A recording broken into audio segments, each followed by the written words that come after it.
Buenas tardes. Ya me van a ver en la sopa, ya me van a soñar. Pero no pasa nada. Pues es mi última plática y quiero ayudarles a centrar algunas cosas respecto de la Biblia y nuestro trabajo de educación. ¿Está bien? Les voy a leer, déjenme nada más lo encuentro porque estoy sacando aquí unos comentarios de un libro que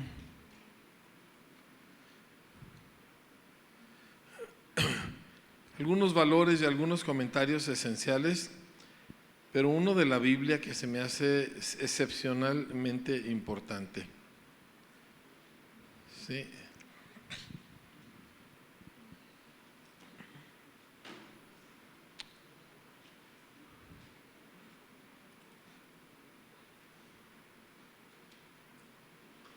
Creo que aquí está.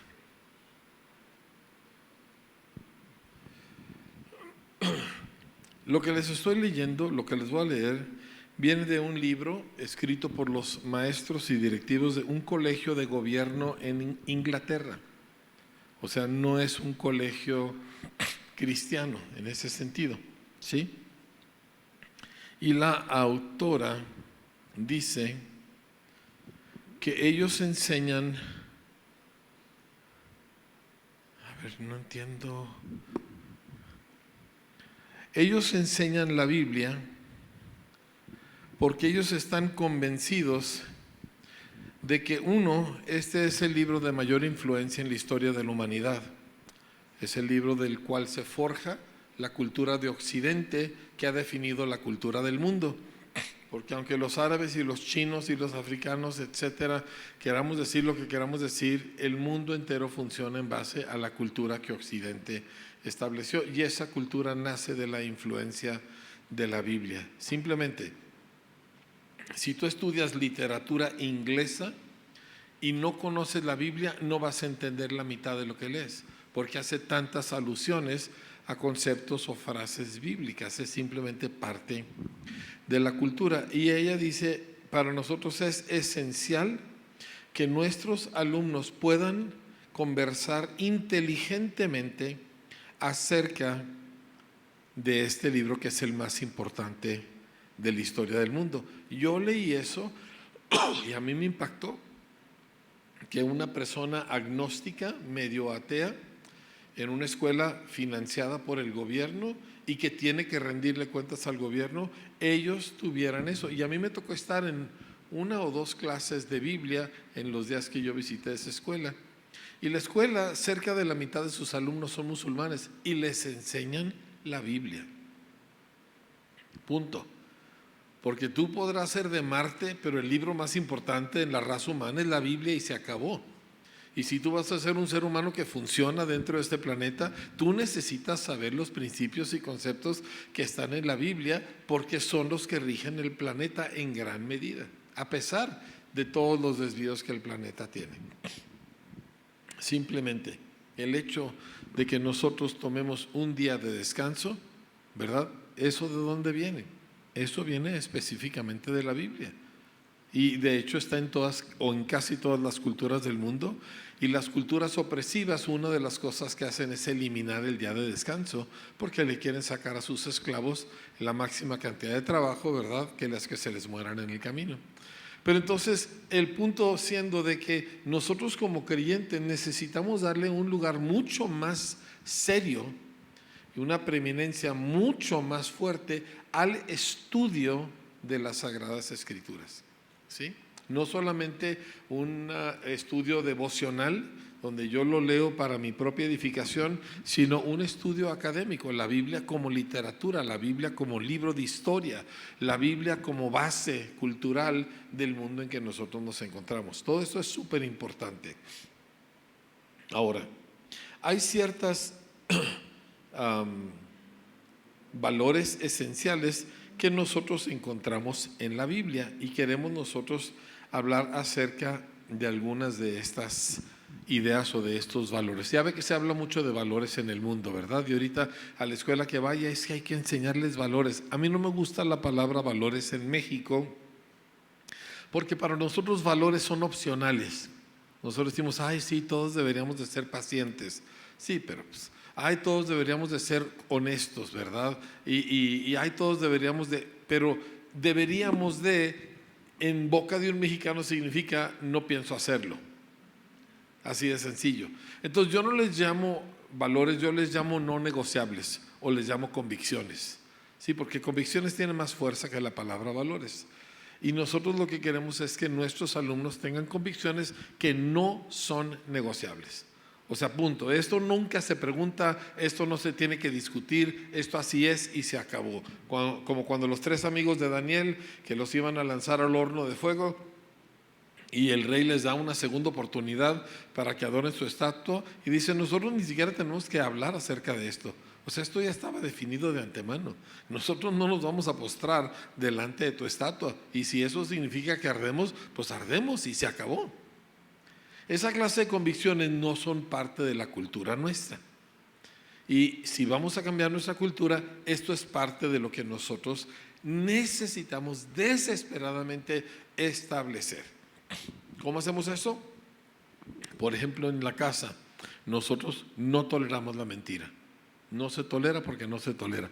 Gracias a esa práctica y a que mi señora tiene unas antenas muy buenas, mis hijos no saben mentir.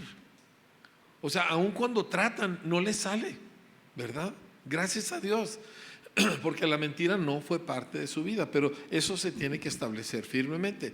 Una de las normas que establecimos es que nosotros jamás nos burlamos de otras personas. Punto. ¿Por qué? El Salmo 1 dice que el escarnecedor es una persona que queremos evitar. No nos sentamos en la silla del escarnecedor, no nos burlamos de gente. Pregúntele a mis hijos cómo les ha ido cuando yo los caché burlándose de alguien. ¿Me explico? ¿Por qué? Porque eso no es aceptable, no hay razón, no hay justificación, no hay explicación, punto. Eso es un no negociable. Otro de los no negociables que tenemos es, nosotros no hablamos de terceras personas. Y usted puede preguntarle a mi esposa constantemente, oye, que fulanito, que a mí no me hables mal de terceras personas. Pero es que no me hables mal de terceras personas. A veces agarro el teléfono y le marco a la tercera persona, le digo, díselo directamente a él. Y las ovejas me dicen, no, pastor, ¿cómo que? ¿Por qué me estás envenenando a mí el alma?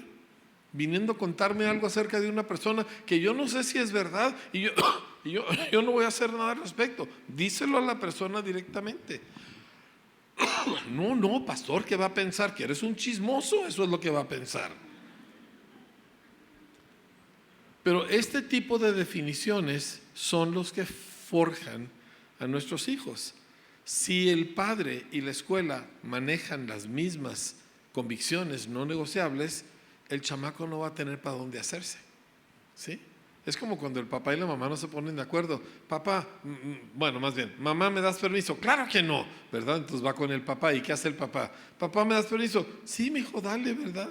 Y entonces los hijos saben cómo manipular a sus papás.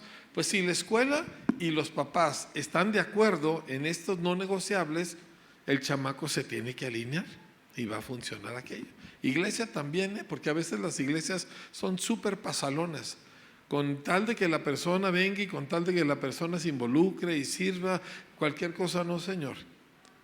Usted, si lee la Biblia, para levantar chicles del suelo de la iglesia se necesitan ciertos requisitos de carácter y de comportamiento. Ahorita vamos a entrar un poquito acerca de estos, pero primero quiero hablar acerca de 3 elementos fundamentales de convicciones no negociables. Número 1 es la responsabilidad personal, el concepto o el principio de responsabilidad personal versus una mentalidad de victimización. ¿Sí? Entonces, responsabilidad personal. Yo soy responsable de mí. Yo soy responsable de mi tarea. Yo soy responsable de mi aspecto. Yo soy responsable de mi dinero. Yo soy responsable de de mis resultados. Yo soy responsable. Yo acepto responsabilidad. La madurez empieza donde personas aceptan responsabilidad. La madurez no viene con el tiempo, viene con la aceptación de responsabilidad. El primer inmaduro se llamó Adán. ¿Comiste del fruto del árbol que te prohibí? Ahora déjeme se lo platico como los papás me lo entienden. Esa es una pregunta que requiere una respuesta monosilábica. ¿Sí me entiende? Monosilábica, una sola sílaba, sí o no. Ya cuando te empiezan a contar, no, es que yo estaba haciendo la tarea, pero la ventana se abrió y sopló el viento y se fue volando y luego un pájaro se la llevó y por eso no la traigo, ¿verdad? Sí, claro. Sí o no. ¿Hiciste la tarea? Sí o no. ¿Te comiste la manzana? Sí o no. Adán le echó la culpa a Dios, le echó la culpa a su mujer, no aceptó la responsabilidad de sus acciones. Entonces nuestra primer cosa, si vamos a educar como Dios educa, es que nosotros requerimos responsabilidad personal de todos, empezando con uno mismo, absolutamente todos. Esa es la razón que les pregunté si sus niños tienden su cama. Y la inmensa mayoría de sus niños no tienden su cama. Enséñalo a tender la cama. Es que no me da tiempo, levántese 20 minutos más temprano. Ayúdele por lo menos las primeras 10, 15 veces hasta que agarre la onda de cómo hacerlo y luego supervíselo para asegurar que lo hace bien. El punto es de que haga a su hijo responsable. Que se me perdió mi lápiz, pues vas a tener que trabajar para comprar otro. ¿Por qué? Porque es tu lápiz y tú eres responsable del lápiz.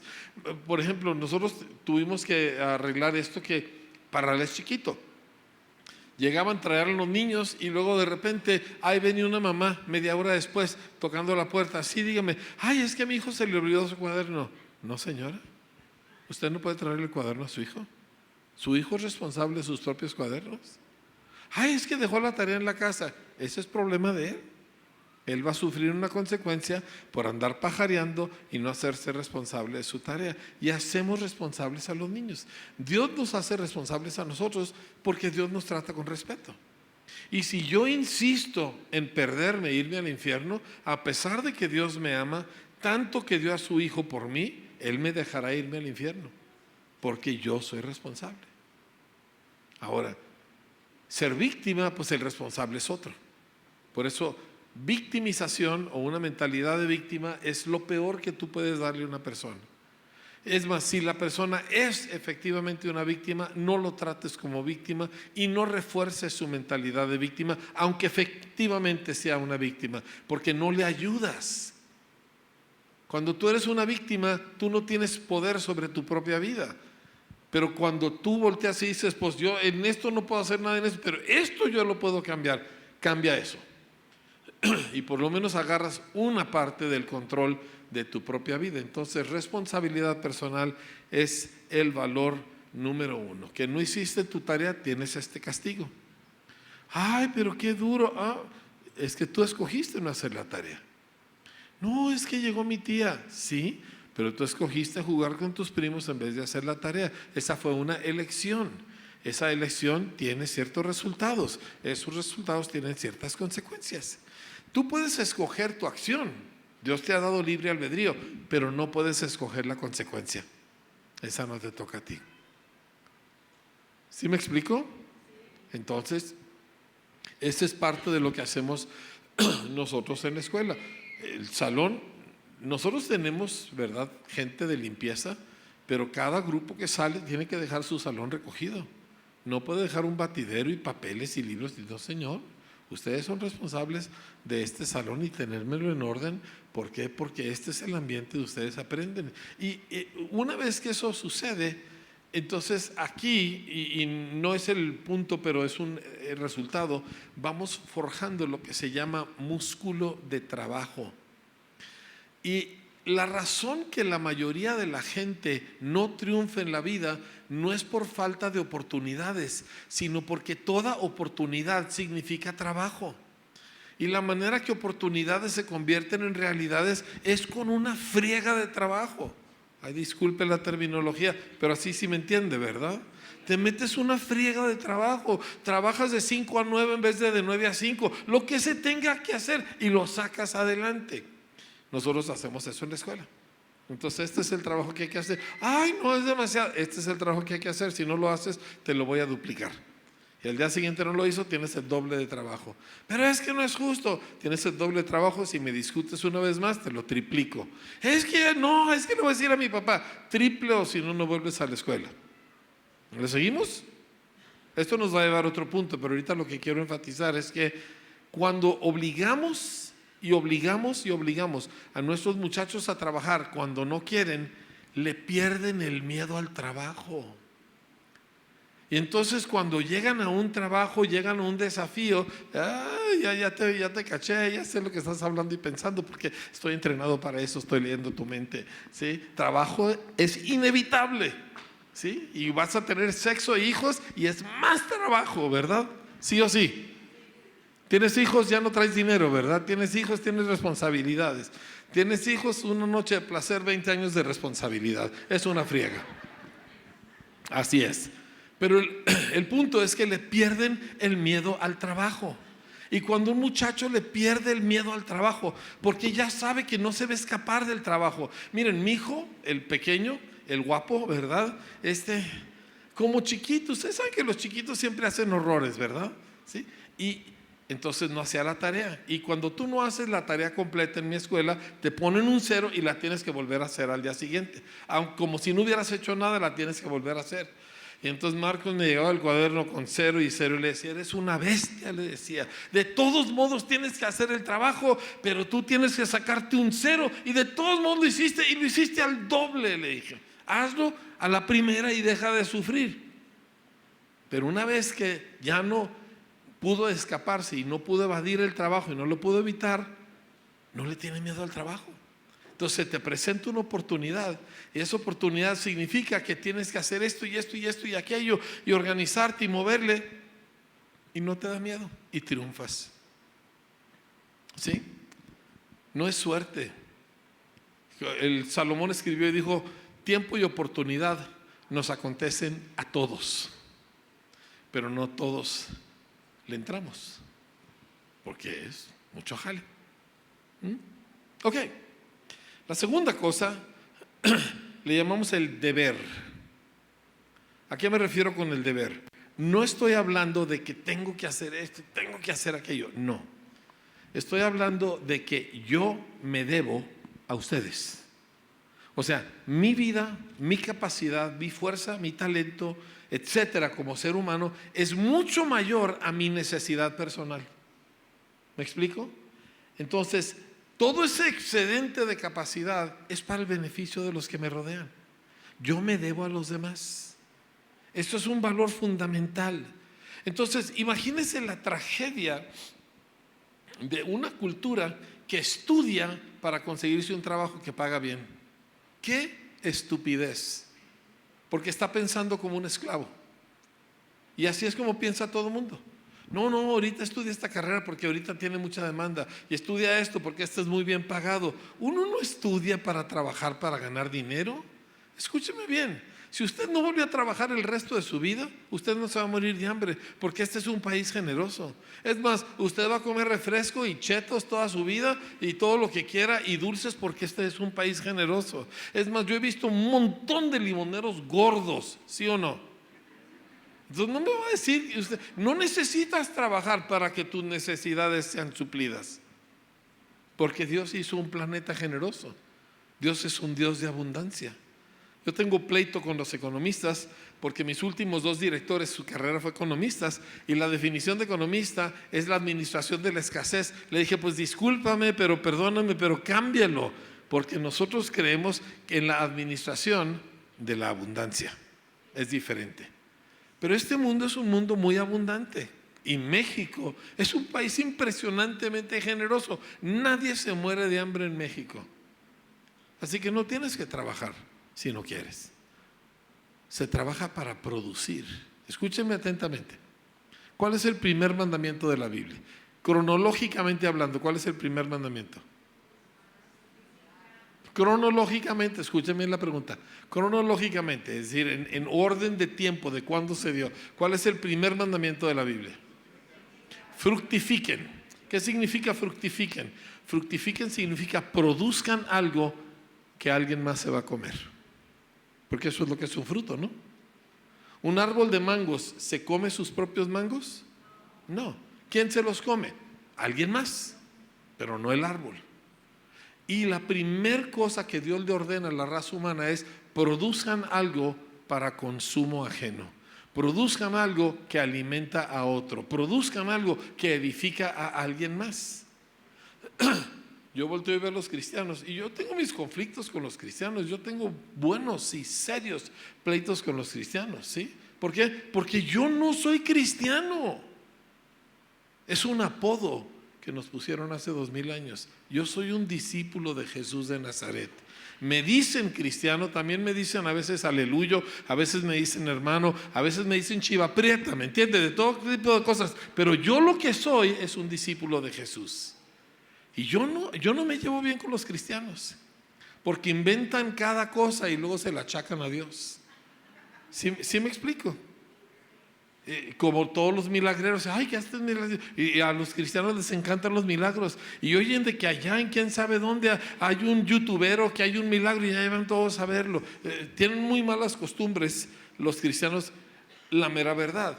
Pero uno de los problemas de los cristianos es que todo gira alrededor de cómo Cristo me ha beneficiado a mí. Y me quitó mis traumas y ya estoy sano, ¿verdad? Y ya me siento mejor y ya se me quitó la depre. Y todo eso es muy bueno. Pero mi pregunta para todo cristiano es: ¿de qué le sirve que tú seas cristiano a tu prójimo? Porque eso es lo que es fruto. Que tú le eres útil y tú le eres de provecho a otra persona. Es más, yo le pregunto a las señoras cristianas cuyos maridos son inconversos y ellas se quejan amargamente del demonio, del esposo con el que están, ¿verdad? Y yo le pregunto: señora, ¿de qué se beneficia su marido de que usted sea cristiana? ¿Qué provecho saca él de que usted sea cristiana? O a veces llega conmigo algún estudiante: es que soy el único cristiano en mi clase, en la universidad, ¿verdad? Y digo: ¿y de qué le sirve a todos esos pobres paganos que tú seas cristiano? ¿En qué se benefician ellos? Porque así no nos medimos, ¿verdad? Nos medimos de cómo nos va. Por eso yo no me digo cristiano. Yo soy discípulo de Cristo. Discípulos de Cristo damos fruto. Discípulos de Cristo hacemos algo que le aprovecha a alguien más.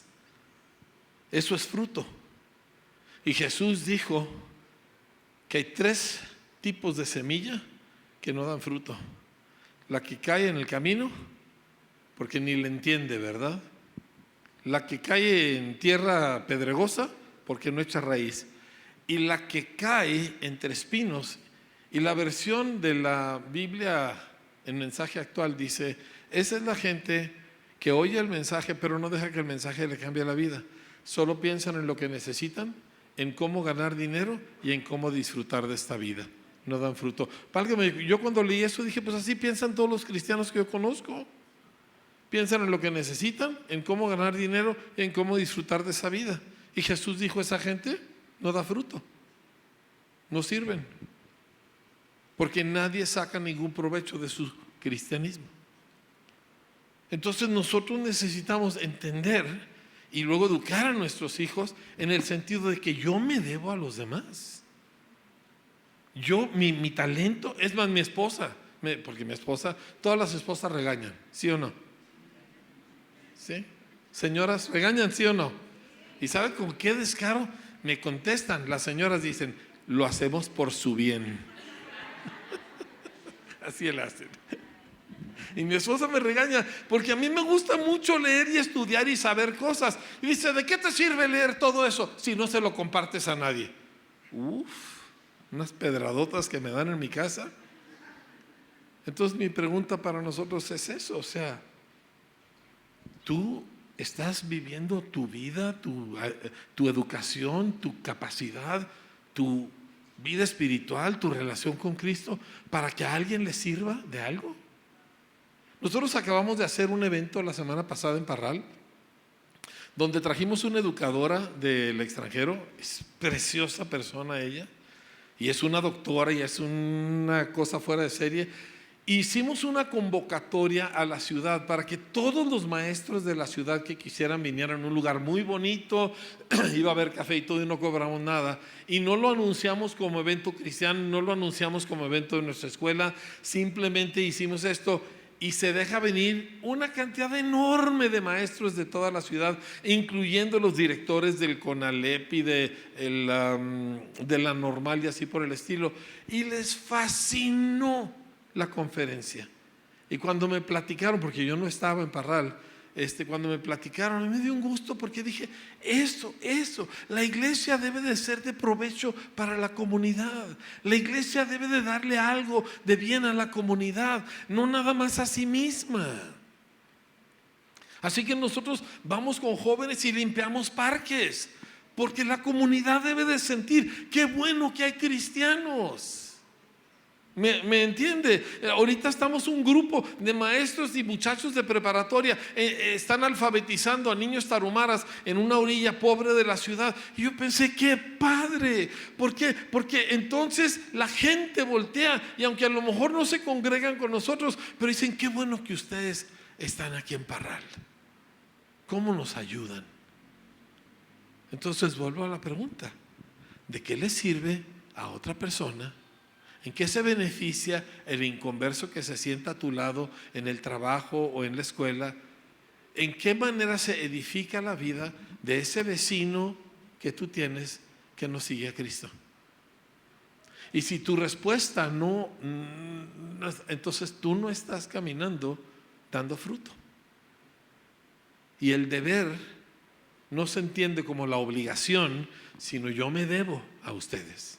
O sea, yo no necesito estar aquí. Digo, aparte del $500,000 que me va a dar aquí, para la friega que me metiste, sino porque lo que yo he aprendido, pues le tiene que servir a alguien más. Yo me debo a ustedes y todos nos debemos a otros. La inversa de eso es una actitud de que el mundo a mí me debe. Y esa es la actitud que tienen muchos chamacos ahorita, ¿verdad? De que a mí mis papás me deben unos tenis de $5,000 y mis papás me tienen que comprar el iPhone más nuevo, ¿verdad? O el Android ese que se doble en dos. Yo a mis hijos les digo, mira, hijito de mi corazón, esos calzones que tú traes puestos son mis calzones porque yo los pagué. Y esa cama en la que tú estás dormido es mi cama porque yo la compré. Y esa comida que tú te estás comiendo es mi comida porque yo la compré. Todo lo que tú tienes aquí es mío porque tú no has pagado. Así que tú vas a hacer lo que yo te digo porque yo pago. Nomás me miran así, ¿verdad? Pues sí, llega el chamaco, oye, pues ¿por qué? ¿Quién sabe qué? Mira, si yo te mantengo. ¿Sabes cuándo puedes mandar? Cuando tú te mantengas solito. Entonces tú puedes mandar. ¿A quién? Pues a ti solito, porque nadie te va a aguantar con ese carácter, ¿verdad?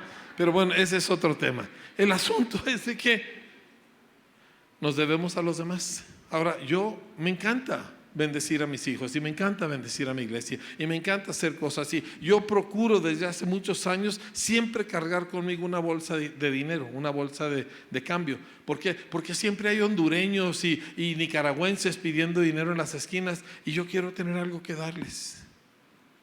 Y gente que yo mismo fui uno de ellos, no, pero es que los malacostumbras. ¿Sabes qué? Yo no estoy en sus zapatos, yo no estoy en la esquina pidiendo limosna. Las razones que tenga a mí no me van a mover. Ese hombre está pidiendo ayuda y Jesús dijo, el que te pida dale. Así que yo me debo a él también. Y a veces me siento y platico un rato con ellos. O viene un chamaco, oiga, ¿verdad? No me da para un lonche. Le dijo, ¿tienes hambre? Pues sí, y vente, vámonos. Vamos a un puesto, ¿qué quieres comer? O es Starbucks, me ha tocado en Starbucks un montón de veces. O ¿qué quieres comer? Pues, ¿quieres una torta? Sí, una torta. ¿Y quieres algo que tomar? Sí, ¿no quieres algo dulce para el final? Sí. Y dice, ¿y mi hermanita? Sí, tráetela también. Y ya, les picho la comida y vámonos. ¿Por qué? Porque yo sí traigo dinero en la bolsa y ellos no tienen. Y mi dinero no es nada más para mí, tiene que ser para ellos. Hicimos nosotros un ejercicio de presupuesto hace unos años con una gran parte de la iglesia Y me acuerdo que les dimos tarea, les dimos hojas que llenar y sacar sus cálculos de todos sus movimientos económicos. Y me acuerdo que llega en la siguiente sesión y una de las personas más queridas de nuestra iglesia, Lorena, ¿sí?, estaba llorando. Y le dije, ¿qué pasó? Dice, es que descubrí dos cosas cuando hice números. Y es una persona económicamente muy bien. Dice, descubrí dos cosas. Dice, uno, cada mes gasto más de lo que gano. Siempre. Dice, y segundo, y ahí es donde empezó a llorar, dice, todo lo gasto en mí.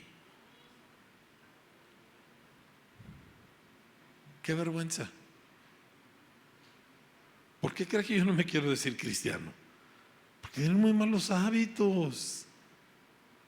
Entonces, segundo valor o la segunda convicción no negociable es: yo me debo hacia los que están a mi alrededor, yo me debo a la gente que me rodea, y no tienen que ser buenas personas. Me ha tocado orar por gente que me caía muy mal. ¿Usted nunca ha orado por alguien que le cae mal? ¿Sí? Pero orar de veras, no de que Señor, pues llévatelo, arrástralo, Señor. No, esas no son oraciones. Pero me ha tocado orar por gente que me cae muy mal. Pero yo me debo también a esa persona. Y yo tengo fe para sanar, porque lo he aprendido a lo largo de los años. Yo tengo fe para orar por un enfermo y orar con fe y que cosas sucedan. Pero cuando te toca orar por un tipo que es un nefasto mujeriego, ¿verdad?, hipócrita, y luego tienes que orar por él, pues lo que quieres es que se acabe de podrir el hombre, ¿verdad? Pero yo me debo a él porque yo tengo algo que él necesita. Enséñale eso a tus hijos, pero se tiene que enseñar con el ejemplo. ¿Sí? Dale de comer a gente. Llega alguien a tu casa, dale de comer. Ay, pero entonces se me va a acabar lo mío. Nunca se te va a acabar lo tuyo. Nunca. Es imposible ganarle a Dios en el dar.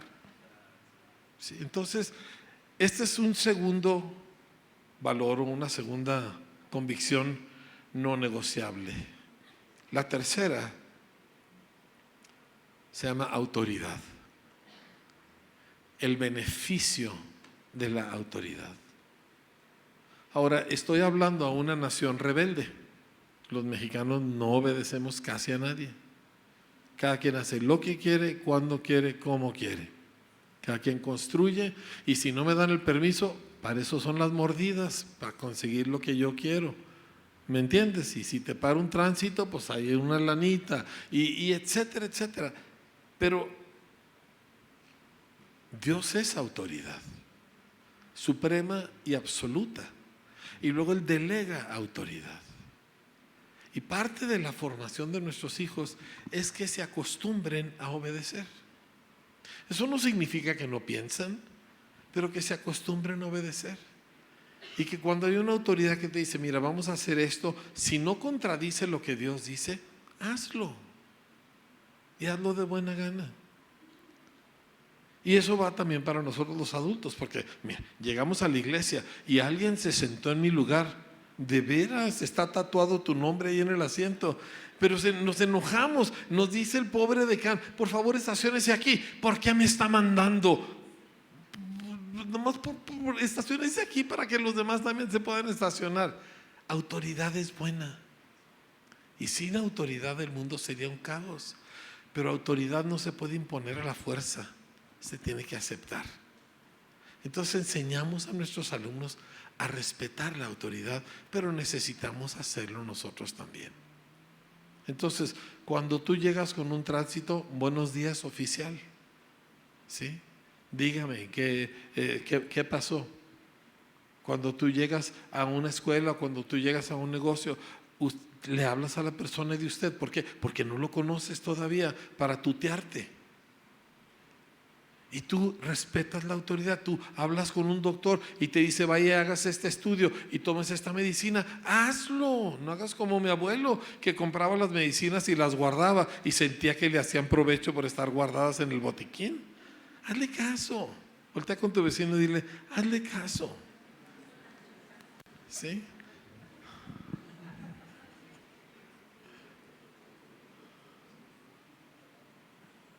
Hay una señora en nuestra iglesia, híjole, es que eso de ser pastor, a veces yo siento que soy torero, ¿me entiendes?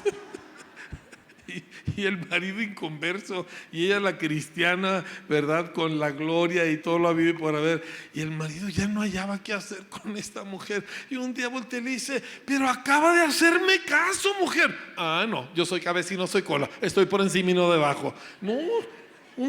Otro de nuestros copastores le dice a su suegro, el suegro era inconverso, la suegra era cristiana, le dice: suegro, le conviene a usted convertirse porque esta señora lo manipula con la Biblia. Cualquier similitud es mera coincidencia. Haga caso, no le va a hacer daño obedecer. Dije, no le va a hacer daño obedecer. Estas son las cosas con las que formamos el carácter de nuestros alumnos. Responsabilidad personal, me debo a los demás, o sea, no vivo una vida nada más centrada en mí, y yo abrazo, no acepto, no tolero, abrazo autoridad. El resultado es bueno y produce gente entera, y eso queremos que sean nuestros hijos. Pero como le dije, en la etapa donde estamos en el mundo, en México ahorita, estamos educando a los papás, a los maestros y a los alumnos, todos al mismo tiempo. Y entre más lo vamos haciendo, mejor lo vamos a hacer. ¿Cómo vamos? ¿Sí? Ok.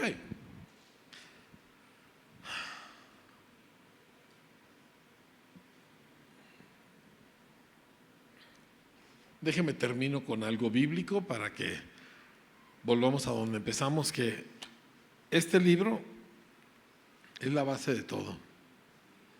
Este libro son mis lentes. Yo volteo a ver la vida, yo la veo a través de este libro. Porque si la veo a través de mis propios ojos, la veo distorsionada y no la puedo entender bien. Estos son mis lentes. Entonces yo volteo y veo algo que alguien está haciendo y yo veo ejemplos en la Biblia, yo veo mandamientos en la Biblia, yo veo cómo se llevaron a cabo ese tipo de situaciones en la Escritura. Yo busco a ver, porque la Biblia dice algo acerca de todas las cosas que pasan en la vida. No te va a decir múdate de Toluca, ¿verdad? No sé, a Moroleón, ¿verdad? No te va a decir eso, pero sí te va a decir las razones por las cuales te mudes y las formas en las cuales te mudes. Me explico, yo acabo de hablar hace un par de días con un empresario que lo está perdiendo todo. Su negocio está en quiebra por una serie de decisiones equivocadas que tomó. Es muy buena persona, pero pues el negocio se le está yendo para abajo y ya le quitaron créditos de sus proveedores. Y me llamó, dijo, ¿qué hago? Etcétera. Y yo lo oí, pues que estaba muriendo, ¿verdad? Y le dije, mira, lo primero que vas a hacer es te vas a juntar con tus proveedores y le vas a decir a tu proveedor: mire, yo no sé cómo y no sé cuánto tiempo, pero yo le voy a pagar a usted cada 5 que le debo. Nada de que vamos a orar por cancelación de deudas. ¿Qué es eso? ¿Vamos a orar para que Dios sea ratero igual que nosotros? No, le debo dinero a alguien, se lo tengo que pagar. Diga conmigo, ¿le debo dinero a alguien? ¿Se lo tengo que? Claro, si no soy ladrón. Entonces le dije, vas a hablar y le vas a hablar de corazón y le vas a decir, no sé cómo, no sé cuánto me va a tardar, pero yo le voy a pagar a usted cada 5 que yo le debo. Le dije, por lo menos tú vas a honrar el hecho de que estás perjudicando a este hombre al no pagarle, porque seguramente él tiene deudas más adelante también. Entonces tú vas a respetarlo, tú vas a honrarlo. ¿Me está captando? ¿Sí? O sea, estas son cosas elementales y todo eso sale de aquí. O sea, yo no le enseñé eso porque es un consejo personal. Yo le enseñé eso porque aquí dice, paga a todos lo que debes. Al que honra, honra, al que tributo, tributo, al que impuesto, impuesto. No debas nada a nadie. Se acabó. Ay, pero me merezco unas vacaciones. No, mientras no hayas pagado la renta. Ay, es que ¿qué le haces si me atraso en una letra del carro? No, señorito, paga la letra del carro. Ay, es que tienen una barata y las botas que yo quería las tienen a medio precio. Pues ora por otra barata, porque en esta no la vas a aprovechar. ¿Sí? Lo que no es mío, no es mío. ¿De acuerdo? Híjole, qué débil salió el de acuerdo ahorita, ¿eh? Dijeron, sí. ¿De acuerdo? Sí. Ahí vamos, ya le salió mucho mejor. Ok, vamos a terminar. Cuando nosotros tomamos a alguien que quiere ser discípulo, le ponemos bases. Quiero terminar con esto porque este es el objetivo de una iglesia, de un discípulo, de una escuela. El objetivo es hacer discípulos, ¿sí? Alumnos de Cristo, seguidores de Cristo, es lo que estamos haciendo. Y lo hacemos con un chamaco de 6 años en primaria y lo hacemos con un adulto de 50 años que acaba de convertirse a Cristo. Exactamente el mismo objetivo. Este va a ser un discípulo del Señor. ¿Qué son las cosas que tenemos que enseñarle? Número 1, este libro es tu vida. Cuando yo doy consejería, que no me gusta dar consejería, porque la gente viene a pedir consejería y no la toma. O sea, mucha gente, hay un dicho que dice que el que busca consejo, lo que está buscando es una cómplice, ¿verdad? Alguien que le dé por su lado. Entonces yo no les hago mucho caso, ¿verdad? Pero cuando llego a dar consejería, porque la gente viene, es que tengo una situación, tengo un problema, y siempre le pregunto, ¿cómo está tu relación con la Biblia? Ay, pues es que la verdad lo he descuidado mucho. Le digo, se te nota, infeliz, se te nota, ¿sí? Yo no puedo leer la Biblia por ti. Si tú no lees la Biblia, yo no te puedo ayudar. Entonces, esta es tu base. Si yo quiero seguir a Cristo, aquí. Este libro es tu base. Este libro lo vas a consumir todos los días de tu vida. Vas a basar tu vida en lo que aquí está escrito, vas a caminar en lo que aquí está escrito y punto. Hay partes que vas a entender y qué padre. Hay partes que no vas a entender y de todos modos las sigues. Hay partes que te van a venir fácil y natural, qué padre. Hay partes que te vas a torcer para hacerlas, las haces de todos modos. Somos la gente del libro. Esta es nuestra base y aquí operamos y fuera de aquí nada. ¿Estamos bien con eso? Ahí usted tiene que haber aventado un amén resonante. Pues no, amén resonante, muchas gracias, ¿verdad? Ok. Segunda cosa que nosotros hacemos no es enseñarle a la persona a orar. Eso es un grave, grave error. Primero le enseñamos Biblia, ¿ok? Biblia, pero la segunda cosa no es oración. Dice, ¿por qué no? Porque todo mundo cree que sabe orar y es muy difícil enseñarle algo a alguien que cree que ya sabe. Entonces yo no les enseño a orar, yo les enseño la realidad de su vida. Y la realidad de su vida es que estás en un estado de enemistad con Dios. ¿Por qué? Porque escogiste hacer tu propia voluntad en vez de la de tu dueño. Porque tienes dueño. ¿Sí? Sí saben, ¿verdad? ¿Has visto alguna vez un perro sin dueño? Dan lástima. ¿Sí? Yo no quiero ser un perro sin dueño. Yo traté de convencer a un artista de que me compusiera un corrido de como perro sin dueño. Se me hace que sería una canción cristiana, un hitazo, en espíritu y en verdad, ¿verdad? ¿Sí? Como perro sin dueño. Pero el asunto... Entonces eso es lo que les enseñamos. Tú estabas en enemistad con Dios porque tú hacías tu santa voluntad, lo que te daba tu regalada gana, lo que a ti te parecía bien, y Dios, pues, Dios que se ocupe de lo suyo. Y eras por naturaleza enemigo de Dios, hijo de su ira. Eso dijo Jesús, eso dice la Biblia. Una vez, para ilustrárselo, venía yo de la frontera a mi ciudad y un muchacho al quien yo le había compartido el evangelio años atrás y que medio se hizo cristiano pero luego no, y fue un desastre y se divorció y luego se casa con otra y luego a la otra la golpeaba un montón, ¿verdad? Etcétera, etcétera. Me pidió ride, 6 horas de carretera y no me acuerdo por qué le dije que sí, porque pues obviamente yo sabía cómo vivía, ¿verdad? Pero usted sabe, usted se siente en el coche del pastor, pues usted tiene que hablar espiritual, ¿verdad? Oh, sí, gloria a Dios, ¿verdad? No, es que sí, le pedimos al Señor, ¿verdad?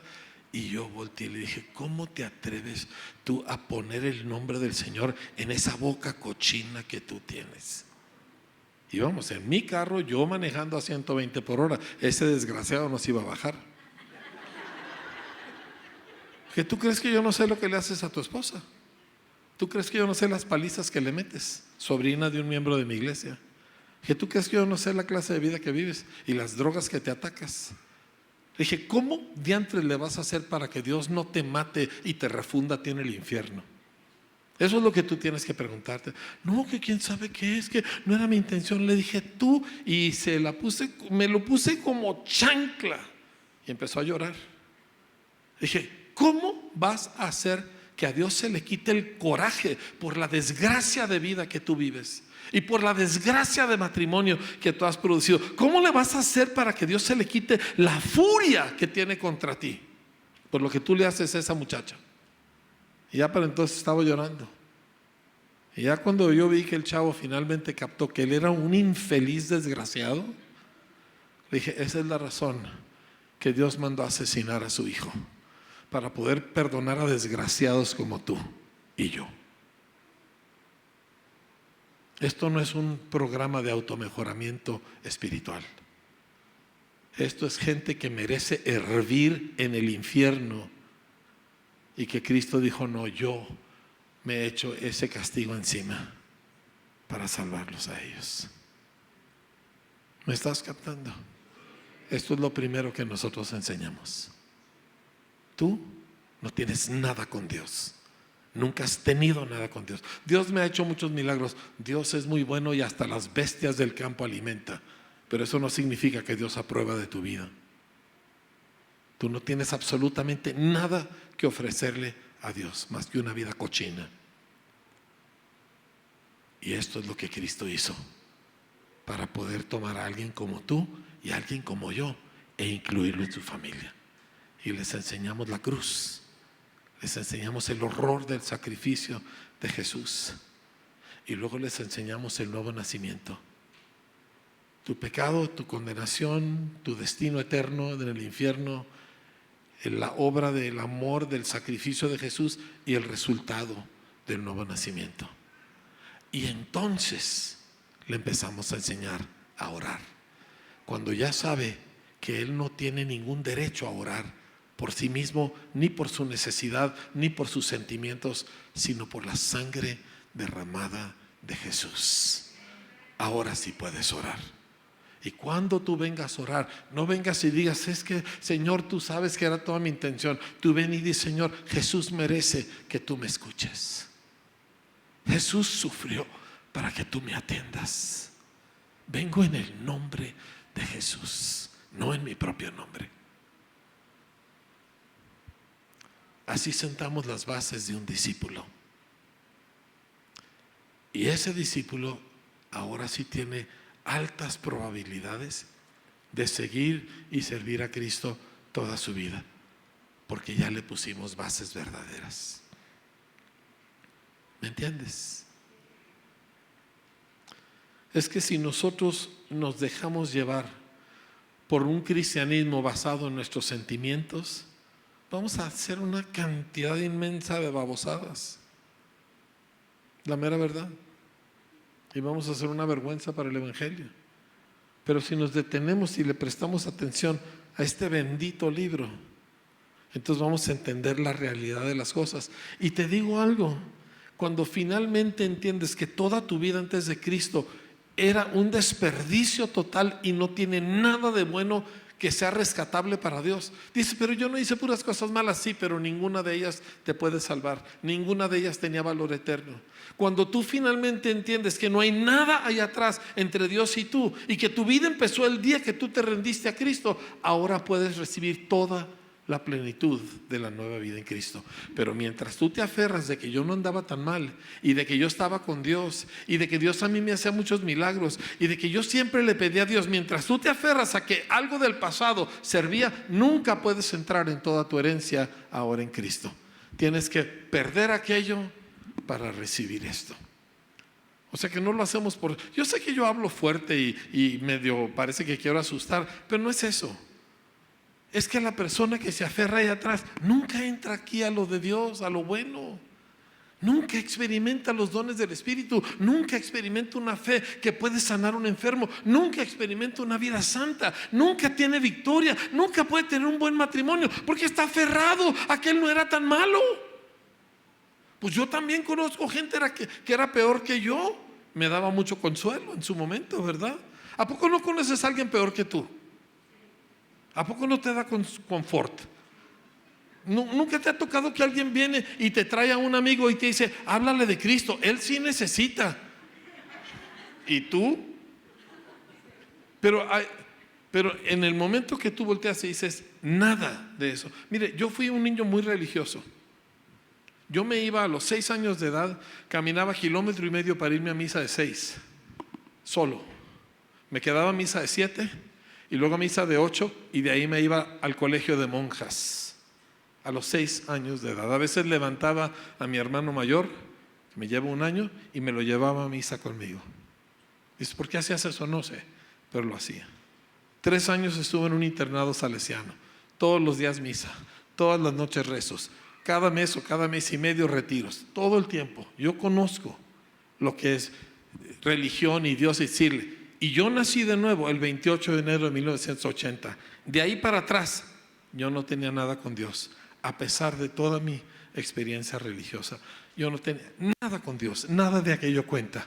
Todo es a partir del día que creí en Cristo para adelante. Mire, en esta historia o queda bien usted o queda bien el Señor, pero no pueden quedar bien los dos. En la Biblia la gente pasaba al frente dando cuenta de sus hechos, confesando en público todas sus barbaridades. Quedaban muy mal, pero el Señor quedaba muy bien. ¿Quién quieres que quede bien? ¿El Señor o tú? Mira, las mamás, déjame le echo una pedrada a las mamás, ¿sí? Ahí le va. Las mamás piensan que por ser buenas mamás, eso les gana puntos con Dios. ¿Sí sabe? Ay, si yo he sido muy dedicada como madre. También las vacas son dedicadas como madres. Es un instinto natural. No tiene ningún mérito eterno. Y los hombres, no, pues yo trabajo mucho. Pues sí, también los esclavos trabajan mucho, pero tampoco tienen ningún mérito. Lo único que te da acceso a Dios es Jesús de Nazaret. Y fuera de Él no tienes nada, y fuera de Él no necesitas nada. Y decir que necesitas otra cosa es decir que lo que Jesús hizo no es suficiente. Yo no me atrevo a decir semejante barbaridad. Así que le enseñamos a la gente para ser los buenos discípulos Biblia, y a partir de Biblia tú eres un desastre y Cristo vino y te amó y ahora tienes una vida nueva. Toda la vida anterior, todo lo del pasado no existe. Si alguno está en Cristo, nueva criatura es. Las cosas viejas, ¿qué? Pasan. Y todas son hechas. Se acabó. Eso es el Evangelio. ¿Sí? Eso aplica también para las muchachas que andan evangeligando. ¿Sí las conoce? ¿Sí ha conocido? ¿Sí entiende el concepto de evangeligando? Ay, es que Dios lo puede convertir, sí, pero en un sapo, ¿verdad? Es un hijo del diablo. ¡Oh! ¿Pero cómo? ¿Lo es? Está perdido, es un rebelde, pero es muy linda persona. Estoy seguro que tiene mejor carácter que tú, que andas de rebelde, pero el hecho es de que no sigue a Cristo. No es opción. Tan no es opción. Mis hijos siempre subieron. ¿Ustedes? Ninguno de ustedes es opción. Jamás se van a casar con una persona que no sigue a Cristo. Y se acabó. Así los tenga yo que amarrar y llevármelos a Arabia Saudita, pero ustedes no se casan con una persona que es inconversa, y se acabó y no tiene vuelta de hoja este asunto. Pero yo tengo derechos, tú no tienes derechos mientras yo te mantenga. Yo soy tu dueño, infeliz mocoso. ¿Sí? Y se acabó.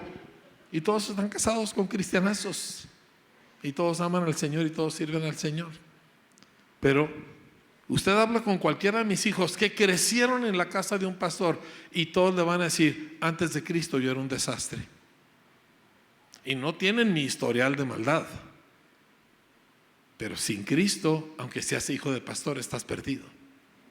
Y lo que te da acceso a Dios no es ser hijo de pastor, es tener a Jesús.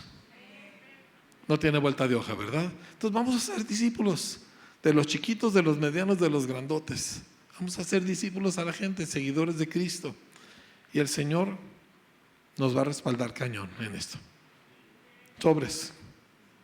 ¿Estamos bien con eso? Bueno, quiero oírles decir un amén resonante. No, sin el resonante me lo guardas. Quiero que suene resonante, pero me tienen que convencer que es auténtico. ¿Está bien? 1, 2, 3. ¡Amén! Ya, me puedo ir. Estoy satisfecho.